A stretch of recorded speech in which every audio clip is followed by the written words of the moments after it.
apologize for the delay. We were trying to hold out for a few of the people who are joining us, but we're going to go ahead and get started and hope that they show up in time to enjoy everything that we have to offer this evening.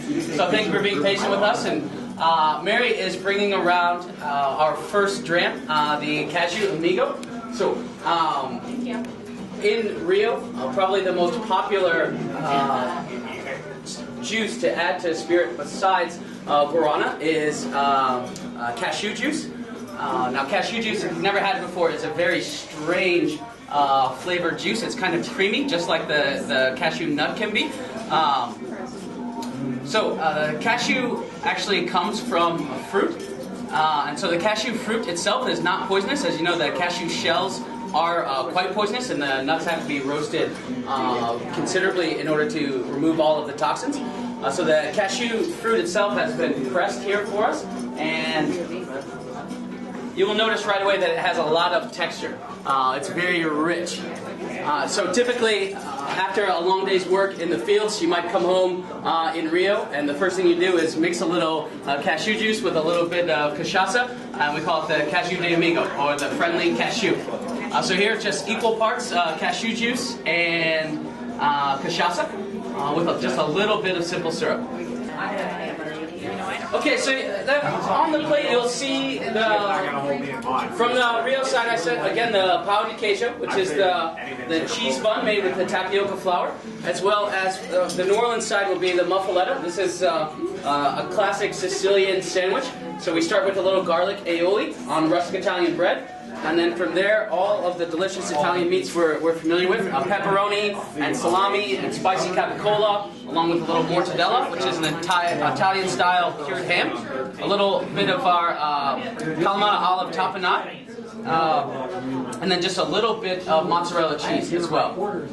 Unfortunately, the muffaletta is not designed to be small, so Chef he had a tough time figuring out how to serve it and keeping the integrity of the sandwich itself. So it is quite large, and we'll happily box up everything along the way for you as we go tonight, because we'll get it's going to start building up.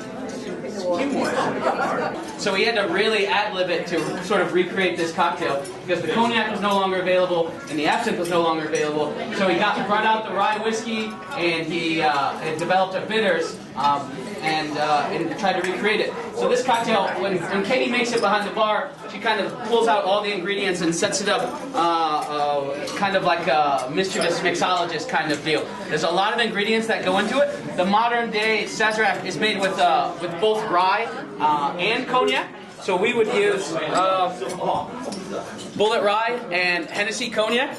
We would also use Peychaud's bitters and a little bit of Angostura bitters.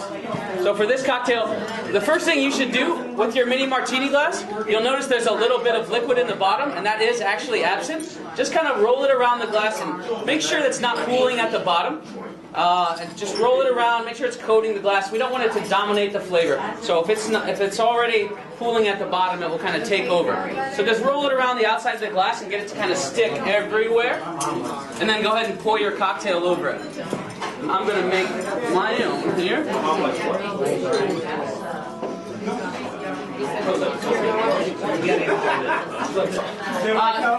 Next up from the Rio side for the appetizer, we're going to be serving a salt cod fritter, and Chef has topped them with a little bit of mango salsa.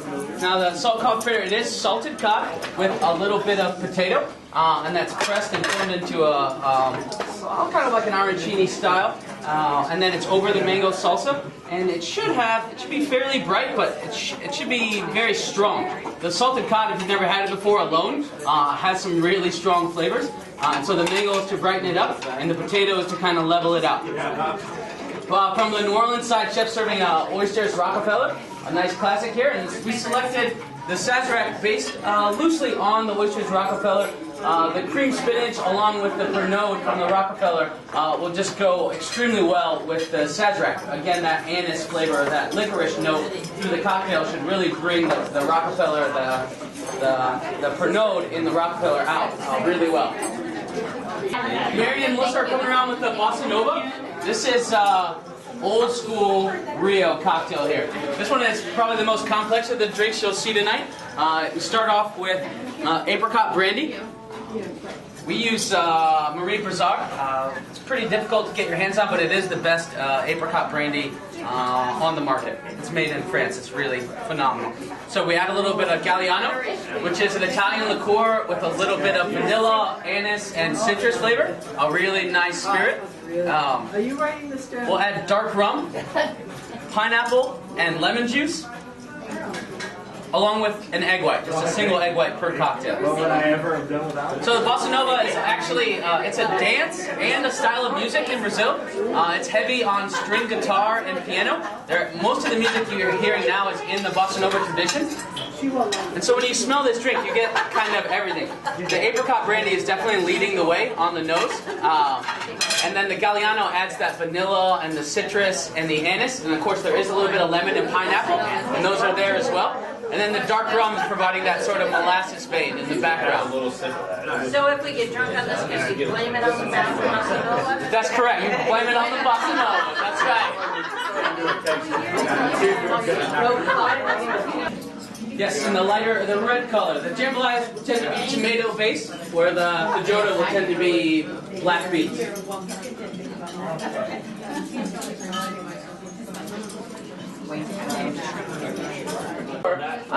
This is morchilla. This is a Spanish variety of blood sausage. It's much more mild than the types you might find at your German or Dutch delis that are in the area. Actually, Dryers in Three Oaks makes some phenomenal blood sausages. They are much stronger than this variety here, so don't think this is typical. This is a nice mild version. Chef wanted to make sure that it would be accessible to everyone. So if you've never tried it before, take a small bite because it does have a lot of good flavor, and it's not powerful like some of the other blood sausages. But keep that in mind should you choose to buy some, because if you buy them at a deli like Dryers, they will likely serve a very powerful, strong version of the blood sausage. The last cocktail that we'll be serving is called the Leche de Onça, so the Jaguar's milk. This is really popular in Rio. It starts with a can of condensed milk. Now, if you've never made dulce de leche, it's actually fantastic, and you can use it just about on anything. You can take a can of condensed milk, turn it into dulce, and put it over ice cream, or put it over cake, or cupcakes, or you can eat it right out of the can. It's that good. And so basically, you take a can of sweetened condensed milk, and if you will put this whole can just the way it is, you would tear off the label, and you take this. You actually wouldn't have to tear off the label. You just take a saucepan about half full of simmering water, and you just put the can in it for about 3 hours, and it's going to reduce. And then when you open it, depending on how long you reduce it and how hot the temperature was, it's either going to be thickened and sweet, or it's going to turn into something like a caramel.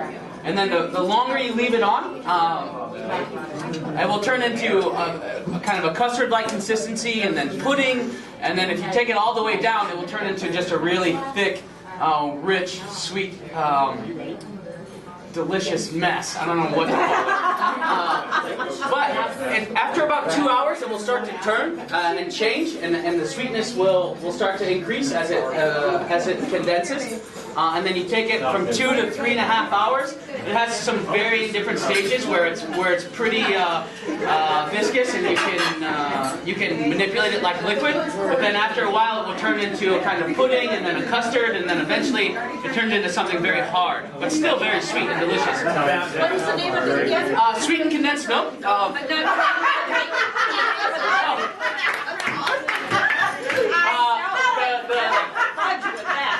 Jaguar's milk, or leche de onça, or Jaguar's milk. Leche de what? Onça, Jaguar in Spanish. Okay. So if you make dulce de leche at home, do not buy Eagle brand cans that have the pop-off top, because they will explode and cause a huge mess in your kitchen. So make sure that you are buying a brand of condensed milk that has a traditional can top. Now, Chef did use Eagle brand, but he was very nervous about it, and he did put a sheet pan over the top. It did hold, but it says right on the can you should not cook it in water. It says it right on the can, you shouldn't do it. It's just not as strong, obviously, with the pop top. It's designed to come off very easily. So the Casa Solana is the preferred brand. The Eagle brand is a little bit sweeter, so it makes a nicer dulce de leche if that's what you're going for. But it is more dangerous, so be careful with that. And so this drink, the Jaguar's milk, features dulce de leche as well as some whole milk and cachaça and what's the awesome ingredient? Let me taste it. Oh, I like it. I think you'll like it.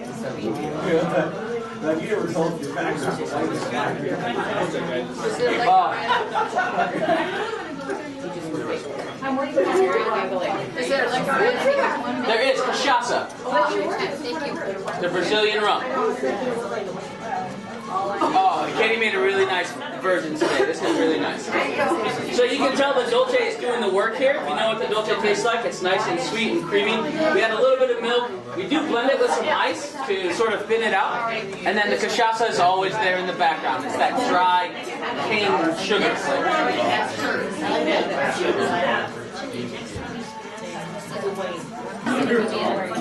So for the desserts, the Rio dessert is hardly a dessert. I think it's well, it's really similar to an empanada.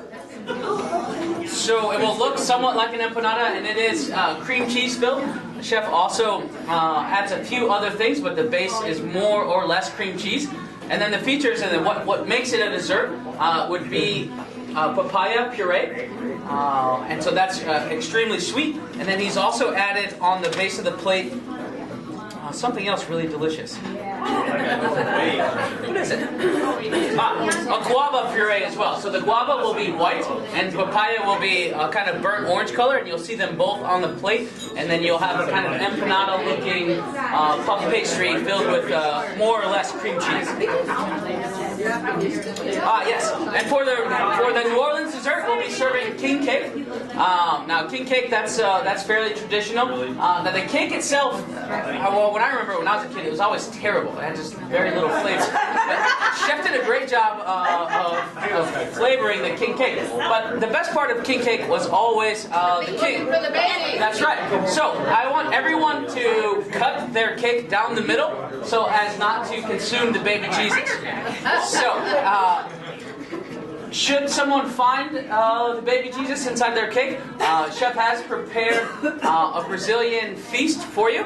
And so we will send you home with a certificate for a Brazilian sword, or a churrasco sword, so a traditional Brazilian style meat fest, essentially, all skewered on our sword.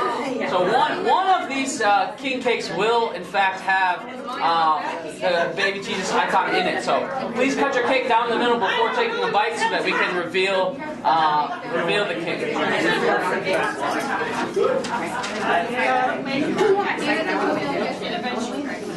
But otherwise, king cake's not always terrible. It's kind of a mildly spicy. There's cinnamon and there's cardamom. It's a fairly flat cake. It doesn't have a tremendous flavor. It's not very light and fluffy. It's kind of dense. It usually has some kind of cheap icing over it that kind of masks the bland flavor. Chef did a great job, I think, incorporating the baking spice, making it dense enough, but not so dense as to replicate the king cakes that you remember when you were a kid.